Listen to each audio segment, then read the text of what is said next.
ਤਾਂ ਤੁਹਾਡਾ IQ education channel 'ਤੇ ਅੱਜ ਅਸੀਂ ਇਸ ਵੀਡੀਓ ਵਿੱਚ SST ਕੇਡਰ ਦੀ ਪ੍ਰੀਵੀਅਸ ਪੇਪਰ ਦੇ ਬਾਰੇ ਡਿਸਕਸ ਕਰਾਂਗੇ। ਜਿਹੜਾ ਪੇਪਰ 2017 ਵਿੱਚ ਹੋਇਆ ਸੀ, ਅੱਜ ਅਸੀਂ ਉਸ ਪੇਪਰ ਨੂੰ ਡਿਸਕਸ ਕਰਾਂਗੇ। ਸੋ ਪਹਿਲਾ ਕੁਐਸਚਨ ਹੈ ਜੀ, ਭਾਰਤੀ ਸੰਵਿਧਾਨ ਦਾ ਆਰਟੀਕਲ 124 ਕਿਸ ਦੇ ਨਾਲ ਸੰਬੰਧਿਤ ਹੈ? ਤਾਂ ਆਪਣੇ ਕੋਲ ਆਪਸ਼ਨਸ ਨੇ ਸੁਪਰੀਮ ਕੋਰਟ ਦੀ ਸਥਾਪਨਾ ਨਾਲ ਸੰਬੰਧਿਤ, ਹਾਈ ਕੋਰਟ ਦੀ ਸਥਾਪਨਾ ਨਾਲ ਸੰਬੰਧਿਤ, ਸੰਸਦ ਦੇ ਸੰਗਠਨ ਨਾਲ ਅਤੇ RBI ਦੇ ਸੰਗਠਨ ਨਾਲ ਸੰਬੰਧਿਤ। ਤਾਂ ਇਹਦੀ ਰਾਈਟ ਆਪਸ਼ਨ ਹੈ ਸੁਪਰੀਮ ਕੋਰਟ ਦੀ ਸਥਾਪਨਾ ਨਾਲ ਸੰਬੰਧਿਤ। ਪਰ ਇਸ ਤੋਂ ਇਲਾਵਾ ਸਾਨੂੰ ਪਤਾ ਹੋਣਾ ਚਾਹੀਦਾ ਜਿਵੇਂ ਕਿ ਹਾਈ ਕੋਰਟ ਹੈ, ਇਹਦਾ ਆਰਟੀਕਲ ਕਿਹੜਾ 214 ਆਰਟੀਕਲ ਹੈ। ਸੰਸਦ ਦੇ ਸੰਗਠਨ ਨਾਲ ਸੰਬੰਧਿਤ ਆਰਟੀਕਲ, ਤਾਂ ਸੰਸਦ ਦੇ ਸੰਗਠਨ ਨਾਲ ਜਿਹੜਾ ਆਰਟੀਕਲ ਸੰਬੰਧਿਤ ਹੈ ਉਹ ਹੈਗਾ 79। ਅਤੇ RBI ਹੈ ਜਿਹੜੀ ਇਹਦੇ ਨਾਲ ਸੰਬੰਧਿਤ ਕੋਈ ਵੀ ਆਰਟੀਕਲ ਨਹੀਂ ਹੈਗਾ, ਇਹ ਜਿਹੜਾ ਹੈਗਾ ਸੈਕਸ਼ਨ 7 ਦੇ ਅਧੀਨ ਹੈ ਜਿਹੜੀ ਬਣਾਈ ਗਈ ਹੈ। ਤਾਂ ਫਸਟ ਦਾ ਰਾਈਟ ਆਪਸ਼ਨ ਇਹ ਆ। ਸੈਕਿੰਡ ਹੈਗਾ ਸੁਪਰੀਮ ਕੋਰਟ ਦੇ ਕਿੰਨੇ ਜੱਜਾਂ 'ਤੇ ਮਹਾਦੋਸ਼ ਲੱਗ ਚੁੱਕਾ? ਸੁਪਰੀਮ ਕੋਰਟ ਦੇ ਕਿਸੇ ਵੀ ਜੱਜ 'ਤੇ ਹਜੇ ਤੱਕ ਮਹਾਦੋਸ਼ ਨਹੀਂ ਲੱਗਿਆ। ਅਤੇ ਸੁਪਰੀਮ ਕੋਰਟ ਦੇ ਜੱਜ ਨੂੰ ਮਹਾਦੋਸ਼ ਰਾਹੀਂ ਹਟਾਉਣ ਦੀ ਪ੍ਰਕਿਰਿਆ ਜਿਹੜੀ ਉਹ ਰਾਸ਼ਟਰਪਤੀ ਨੂੰ ਮਹਾਦੋਸ਼ ਰਾਹੀਂ ਹਟਾਉਣ ਦੀ ਪ੍ਰਕਿਰਿਆ ਵਾਂਗ ਹੀ ਹੈ, ਅਤੇ ਉਸੇ ਪ੍ਰਕਿਰਿਆ ਅਧੀਨ ਹੀ ਇਹਨੂੰ ਹਟਾਇਆ ਜਾਂਦਾ।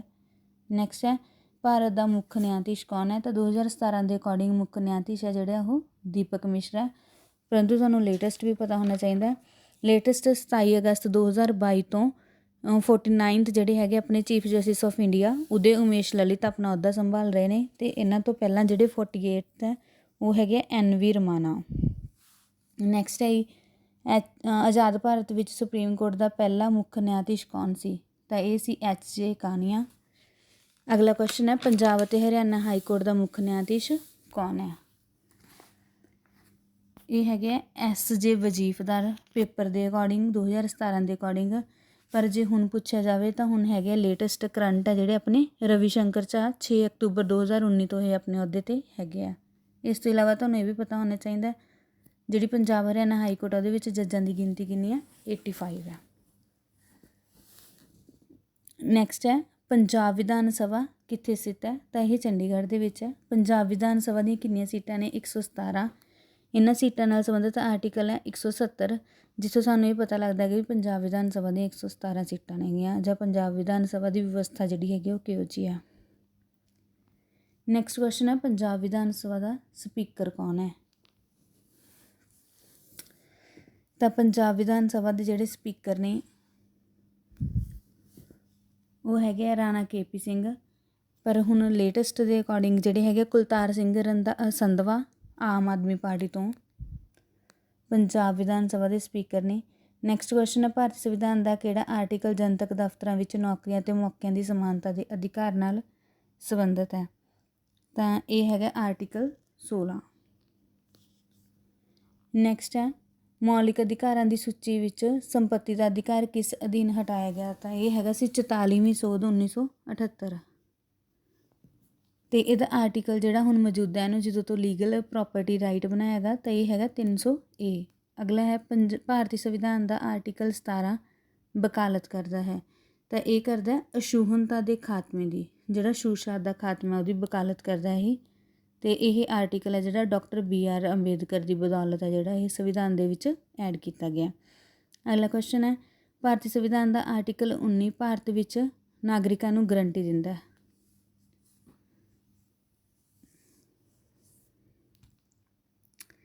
ਤਾਂ 19 ਆਰਟੀਕਲ ਹੈ ਜਿਹੜਾ ਉਹ ਆਪਾਂ ਨੂੰ ਉਪਰੋਕਤ ਸਾਰੀਆਂ ਆਪਸ਼ਨ ਹੈ, ਪਰ ਕਈ ਵਾਰ ਪੁੱਛਿਆ ਜਾਂਦਾ 19 ਆਰਟੀਕਲ ਕਿੰਨੇ ਤਰ੍ਹਾਂ ਦੀ ਆਜ਼ਾਦੀ ਦਿੰਦਾ? ਤਾਂ 6 ਤਰ੍ਹਾਂ ਦੀ ਆਜ਼ਾਦੀ ਦਿੰਦਾ, ਜਿਹਦੇ ਵਿੱਚ ਸੁਤੰਤਰਤਾ ਦੀ, ਸ਼ਾਂਤਮਈ ਢੰਗ ਨਾਲ ਇਕੱਠੇ ਹੋਣ ਦੀ, ਸੁਤੰਤਰ ਘੁੰਮਣ ਦੀ, ਆਉਣ ਜਾਣ ਦੀ ਕਹਿ ਸਕਦੇ ਹਾਂ ਆਪਾਂ, ਬੋਲਣ ਦੀ, ਭਾਸ਼ਣ ਦੇਣ ਦੀ, ਐਕਸਪ੍ਰੈਸ ਕਰਨ ਦੀ, ਇਹ ਸਾਰੀਆਂ ਆਜ਼ਾਦੀਆਂ ਜਿਹੜੀਆਂ ਆਪਾਂ ਨੂੰ ਮਿਲਦੀਆਂ ਨੇ। ਅਗਲਾ ਕੁਐਸਚਨ ਹੈ ਭਾਰਤੀ ਸੰਵਿਧਾਨ ਦਾ ਕਿਹੜਾ ਆਰਟੀਕਲ ਮਨੁੱਖਾਂ ਦੇ ਵਪਾਰ ਦੀ ਅਤੇ ਜਬਰੀ ਮਜ਼ਦੂਰੀ ਨੂੰ ਵਰਜਿਤ ਕਰਦਾ? ਤਾਂ ਆਰਟੀਕਲ 23 ਹੈ ਜਿਹੜਾ ਉਹ ਮਨੁੱਖੀ ਵਪਾਰ ਨੂੰ ਜਿਹੜਾ ਹੈਗਾ ਵਰਜਿਤ ਕਰਦਾ ਹੈ। ਅਤੇ ਆਰਟੀਕਲ 24 ਹੈ ਜਿਹੜਾ ਉਹ ਚਾਈਲਡ ਲੇਬਰ ਨੂੰ ਬੈਨ ਕਰਦਾ ਹੈ, ਇਹ ਵੀ ਪਤਾ ਹੋਣਾ ਚਾਹੀਦਾ ਨਾਲ ਹੀ। ਨੈਕਸਟ ਕੁਐਸਚਨ ਹੈ ਧਰਮ ਦੀ ਸੁਤੰਤਰਤਾ ਦਾ ਅਧਿਕਾਰ ਸੁਰੱਖਿਅਤ ਹੈ? ਤਾਂ ਧਰਮ ਦੀ ਸੁਤੰਤਰਤਾ ਜਿਹੜੀ ਆਰਟੀਕਲ 25 ਦੇ ਅਧੀਨ ਮਿਲਦੀ ਆ।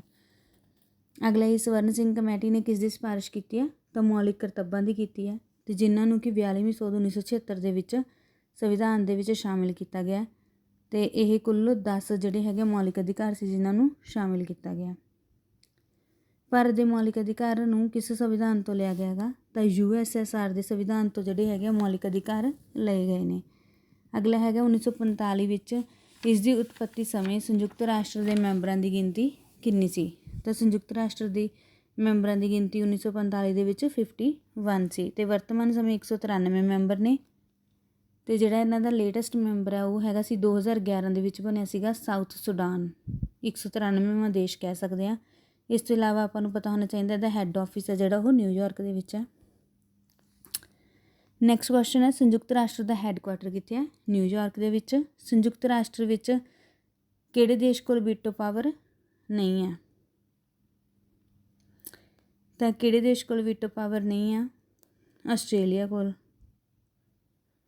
ਕੁੱਲ ਜਿਹੜੇ ਹੈਗੇ 5 ਦੇਸ਼ ਆ ਜਿਨ੍ਹਾਂ ਕੋਲ ਵੀਟੋ ਪਾਵਰ ਹੈ, ਅਮਰੀਕਾ, ਫਰਾਂਸ, ਚੀਨ, ਇੰਗਲੈਂਡ ਅਤੇ ਰਸ਼ੀਆ। ਇਹਨਾਂ 5 ਦੇਸ਼ਾਂ ਕੋਲ ਜਿਹੜੀ ਹੈਗੀ ਆ ਵੀਟੋ ਪਾਵਰ ਹੈਗੀ ਆ। ILO ਦਾ ਹੈੱਡਕੁਆਟਰ ਸਥਿਤ ਹੈ। ਤਾਂ ILO ਦੀ ਫੁੱਲ ਫੋਰਮ ਹੈਗੀ ਆ ਇੰਟਰਨੈਸ਼ਨਲ ਲੇਬਰ ਔਰਗੇਨਾਈਜੇਸ਼ਨ, ਜਿਹੜੀ ਕਿ 1919 ਦੇ ਵਿੱਚ ਬਣੀ ਸੀ ਅਤੇ ਇਹਦਾ ਹੈੱਡ ਆਫਿਸ ਹੈ ਜਿਹੜਾ ਉਹ ਜਨੇਵਾ ਦੇ ਵਿੱਚ ਹੈਗਾ। ਅਗਲਾ ਕੁਐਸਚਨ, ਸੰਯੁਕਤ ਰਾਸ਼ਟਰ ਦੇ ਮੁੱਖ ਅੰਗ ਜਾਂ ਅੰਗਾਂ ਦਾ ਉਲੇਖ ਕਰੋ। ਤਾਂ ਸੰਯੁਕਤ ਰਾਸ਼ਟਰ ਦੇ ਮੁੱਖ ਅੰਗ ਹੈ ਜਿਹੜੇ ਹੈਗੇ ਉਪਰੋਕਤ ਸਾਰੇ ਹੀ ਹੈ ਜਿਹੜੇ ਸੰਯੁਕਤ ਰਾਸ਼ਟਰ ਦੇ ਮੁੱਖ ਅੰਗ ਹੈ। ਜਨਰਲ ਅਸੈਂਬਲੀ ਵੀ, ਸੁਰੱਖਿਆ ਕੌਂਸਲ ਵੀ ਅਤੇ ਟਰਸਟੀਸ਼ਿਪ ਵੀ। ਅਗਲਾ ਹੈ ਸਰਕਾਰੀ ਕਮਿਸ਼ਨ ਸੰਬੰਧਿਤ ਹੈ। ਤਾਂ ਇਹ ਕੇਂਦਰ ਅਤੇ ਰਾਜਾਂ ਦੇ ਸੰਬੰਧਾਂ ਨਾਲ ਸੰਬੰਧਿਤ ਹੈ। ਨੈਕਸਟ ਹੈ ਪੀਪਲ ਐਕਟ 1951 ਨਿਰੂਪਣ ਸੰਬੰਧਿਤ ਹੈ। ਪੀਪਲ ਐਕਟ 1951 ਜਿਹੜਾ ਹੈਗਾ ਉਹ ਚੋਣਾਂ ਕਰਵਾਉਣ ਨਾਲ ਸੰਬੰਧਿਤ ਹੈ। ਭਾਰਤ ਵਿੱਚ ਮੁੱਖ ਚੋਣ ਕਮਿਸ਼ਨਰ ਕੌਣ ਹੈ? ਤਾਂ ਭਾਰਤ ਵਿੱਚ ਜਿਹੜੇ ਹੈਗੇ ਮੁੱਖ ਚੋਣ ਕਮਿਸ਼ਨਰ ਹੈ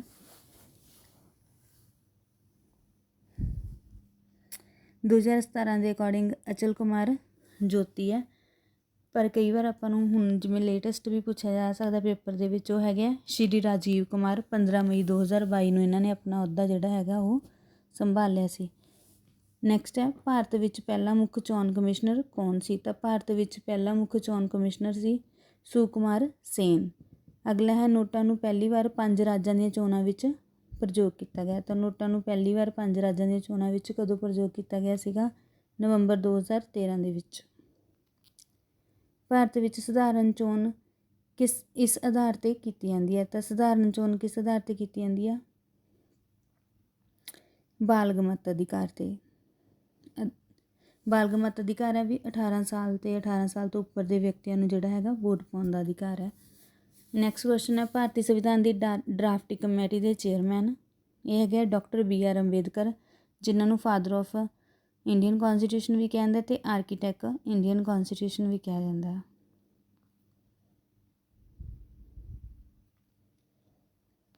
ਅਗਲਾ ਕੁਐਸਚਨ ਹੈ 26 ਨਵੰਬਰ 1949 ਨੂੰ ਭਾਰਤੀ ਸੰਵਿਧਾਨ।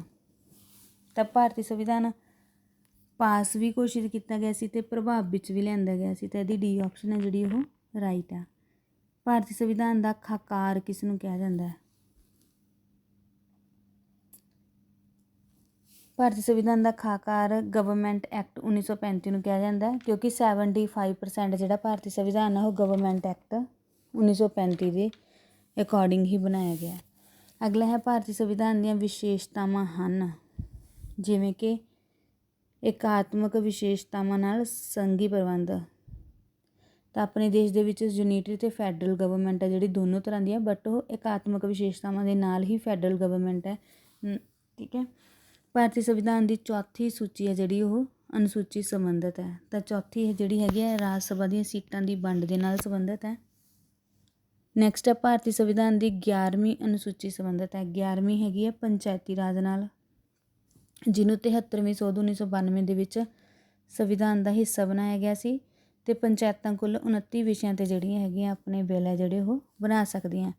ਅਗਲਾ ਹੈ ਭਾਰਤੀ ਸੰਵਿਧਾਨ ਦਾ ਪ੍ਰਾਕਥਨ ਆਰੰਭ ਹੁੰਦਾ ਹੈ। ਪ੍ਰਾਕਥਨ ਯਾਨੀ ਕਿ ਪ੍ਰਸਤਾਵਨਾ। ਤਾਂ ਵੀ ਦਾ ਪੀਪਲ ਆਫ ਇੰਡੀਆ ਦੇ ਨਾਲ ਹੈ ਜਿਹੜੀ ਇਹ ਸ਼ੁਰੂ ਹੁੰਦੀ ਆ।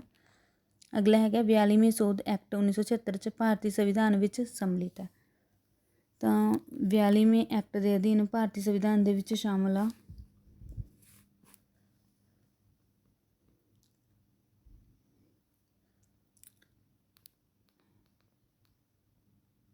ਪ੍ਰਭੂ ਸੱਤਾ,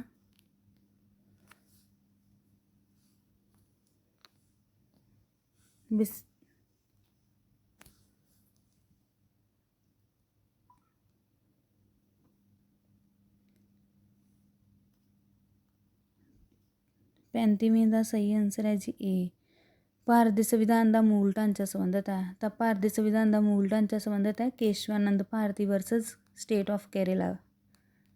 ਤਾਂ ਕੇਸ਼ਵਾਨੰਦ ਭਾਰਤੀ ਕੇਸ ਹੈ ਸਟੇਟ ਆਫ ਕੇਰਲਾ ਦੇ ਨਾਲ, ਜਿਹੜਾ ਕਿ ਆਪਣੀ ਪ੍ਰਸਤਾਵਨਾ ਨੂੰ ਤੇ ਸੰਵਿਧਾਨ ਦੇ ਮੂਲ ਢਾਂਚੇ ਨੂੰ ਲੈ ਕੇ ਹੀ ਕਾਫੀ ਲੰਬਾ ਸਮਾਂ ਜਿਹੜਾ ਹੈਗਾ ਚੱਲਿਆ ਗਾ। ਅਤੇ ਇਹ ਕੇਸ ਬਾਰੇ ਵੀ ਕਈ ਵਾਰ ਆਪਾਂ ਨੂੰ ਕੁਐਸਚਨ ਪੁੱਛੇ ਜਾ ਚੁੱਕੇ ਨੇ।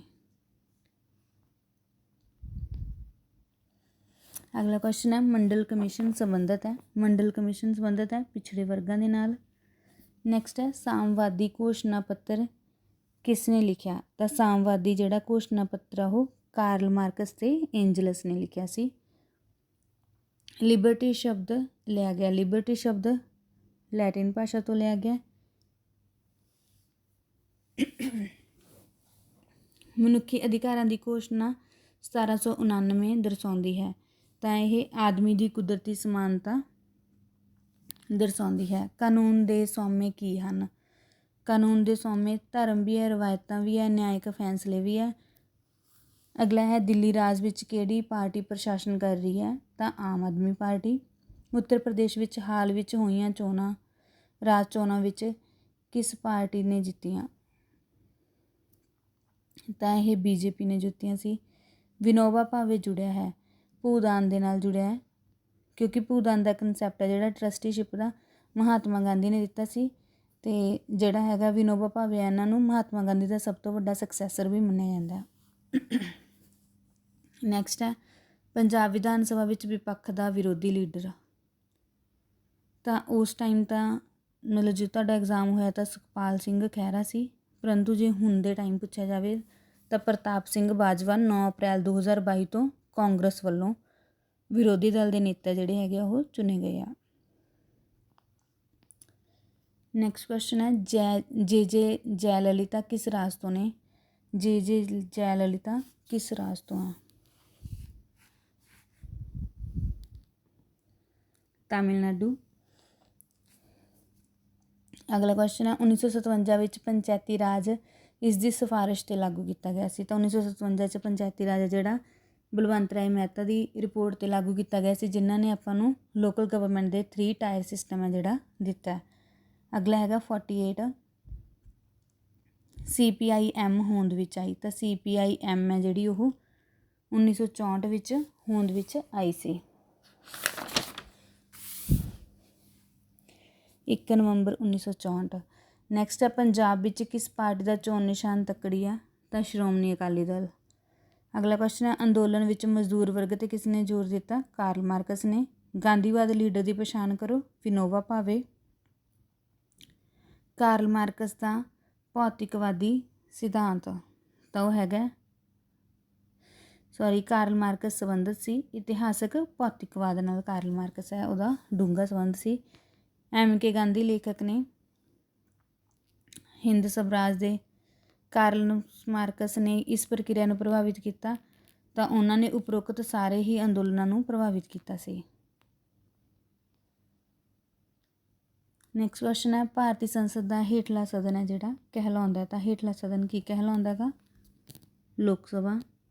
ਭਾਰਤ ਦਾ ਰਾਸ਼ਟਰਪਤੀ ਕੌਣ ਹੈ? ਤਾਂ ਉਸ ਟਾਈਮ ਸੀ ਰਾਮਨਾਥ ਕੋਵਿੰਦ। ਅਤੇ ਜੇ ਹੁਣ ਪੁੱਛਿਆ ਜਾਵੇ ਜਿਹੜੇ ਹੈਗੇ ਐਟ ਪ੍ਰੈਜ਼ੈਂਟ ਹੈ ਉਹ ਹੈਗੇ ਦ੍ਰੋਪਦੀ ਮੁਰਮੂ। ਅਗਲਾ ਕੁਐਸਚਨ ਹੈ ਭਾਰਤ ਦਾ ਦੂਸਰਾ ਰਾਸ਼ਟਰਪਤੀ ਕੌਣ ਸੀ? ਤਾਂ ਭਾਰਤ ਦੇ ਜਿਹੜੇ ਸੈਕਿੰਡ ਰਾਸ਼ਟਰਪਤੀ ਆ ਉਹ ਹੈਗੇ ਆ ਡਾਕਟਰ S ਰਾਧਾ ਕ੍ਰਿਸ਼ਨ।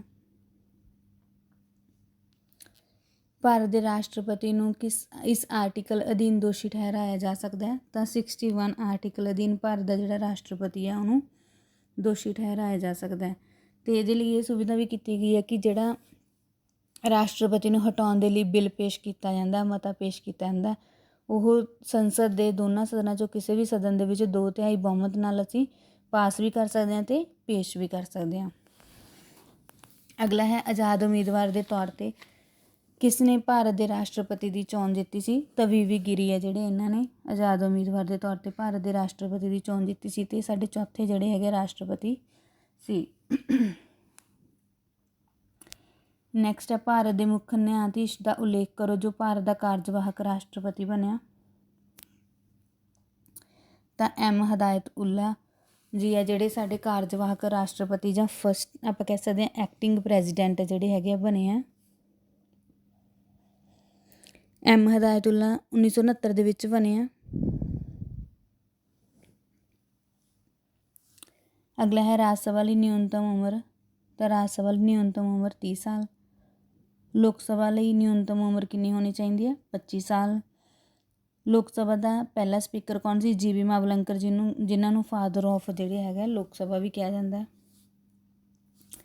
ਅਤੇ ਸਪੀਕਰ ਨਾਲ ਸੰਬੰਧਿਤ ਜਿਹੜਾ ਸਾਡਾ ਆਰਟੀਕਲ ਉਹ ਹੈਗਾ 93। ਨੈਕਸਟ ਹੈ ਲੋਕ ਸਭਾ ਦਾ ਸਪੀਕਰ ਕੌਣ ਹੈ?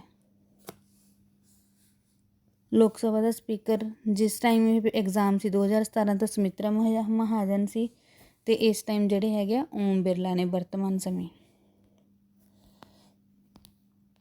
ਅਗਲਾ ਕੁਐਸਚਨ ਹੈ ਸੰਸਦ ਵਿੱਚ ਕਿਹੜੇ ਰਾਜ ਦੀਆਂ ਲੋਕ ਸਭਾ ਦੀਆਂ ਸਭ ਤੋਂ ਵੱਧ ਸੀਟਾਂ ਨੇ? ਤਾਂ ਉੱਤਰ ਪ੍ਰਦੇਸ਼ ਦੀਆਂ ਜਿਹੜੀਆਂ ਹੈਗੀਆਂ ਸਭ ਤੋਂ ਵੱਧ ਸੀਟਾਂ ਨੇ। ਅਹੁਦੇ ਅਨੁਸਾਰ ਰਾਜ ਸਭਾ ਦਾ ਚੇਅਰਮੈਨ ਕੌਣ ਹੈ? ਤਾਂ ਭਾਰਤ ਦਾ ਉਪ ਰਾਸ਼ਟਰਪਤੀ ਹੈ ਜਿਹੜਾ ਉਹ ਐਕਸ ਓਫੀਸ਼ੀਅਲ ਚੇਅਰਮੈਨ ਹੁੰਦੇ ਆ ਰਾਜ ਸਭਾ ਦੇ। ਰਾਸ਼ਟਰਪਤੀ ਇਸ ਆਰਟੀਕਲ ਅਧੀਨ ਪ੍ਰਧਾਨ ਮੰਤਰੀ ਦੀ ਨਿਯੁਕਤੀ ਕਰਦਾ। 75 ਆਰਟੀਕਲ ਅਧੀਨ। ਅਗਲਾ ਕੁਐਸਚਨ ਹੈ ਰਾਸ਼ਟਰਪਤੀ ਇਸ ਆਰਟੀਕਲ ਅਧੀਨ ਗਵਰਨਰ ਦੀ ਨਿਯੁਕਤੀ ਕਰਦਾ। ਤਾਂ 155 ਆਰਟੀਕਲ ਦੇ ਅਧੀਨ ਰਾਸ਼ਟਰਪਤੀ ਗਵਰਨਰ ਦੀ ਨਿਯੁਕਤੀ ਕਰਦਾ। ਅੱਗੇ ਹੈ ਮੁੱਖ ਮੰਤਰੀ ਦਾ ਕਾਰਜਕਾਲ। ਨਿਸ਼ਚਿਤ ਤਾਂ ਜ਼ਰੂਰ ਹੈ 5 ਸਾਲ ਹੈ, ਬਟ ਅਸਥਾਈ ਹੈ, ਇਹਨਾਂ ਨੂੰ ਕਦੋਂ ਵੀ ਜਿਹੜਾ ਹੈਗਾ ਅਹੁਦੇ ਤੋਂ ਹਟਾਇਆ ਜਾ ਸਕਦਾ ਹੈ। ਅਗਲਾ ਕੁਐਸਚਨ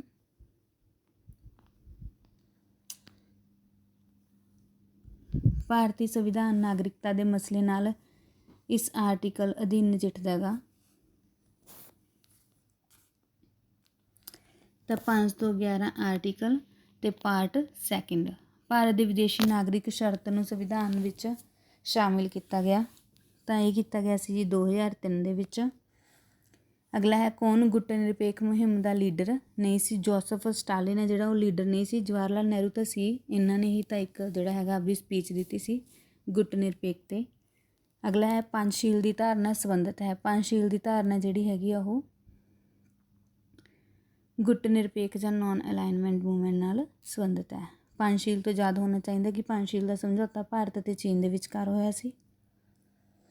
ਨੈਕਸਟ ਕੁਐਸਚਨ ਹੈ UN ਦਾ ਜਨਰਲ ਸਕੱਤਰ ਕੌਣ ਹੈ?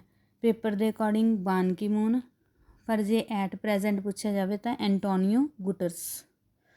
ਹੁਣ ਜਿਹੜੇ ਹੈ ਐਂਟੋਨੀਓ ਗੁਟਰਸ ਨੇ, ਪਰ ਪੇਪਰ ਦੇ ਅਕੋਰਡਿੰਗ ਉਸ ਟਾਈਮ 2017 ਦੇ ਵਿੱਚ ਬਾਨ ਕੀ ਮੂਨ ਸੀ, ਜਿਹੜੇ ਕਿ 2 ਵਾਰ ਬਣ ਚੁੱਕੇ ਨੇ। ਅਗਲਾ ਹੈ ਭਾਰਤ ਦਾ ਉਪ ਰਾਸ਼ਟਰਪਤੀ ਕੌਣ ਹੈ? ਤਾਂ ਉਹ ਹੈ ਵੈਂਕਈਆ ਨਾਇਡੂ।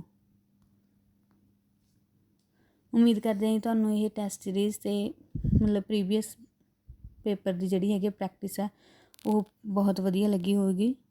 ਧੰਨਵਾਦ।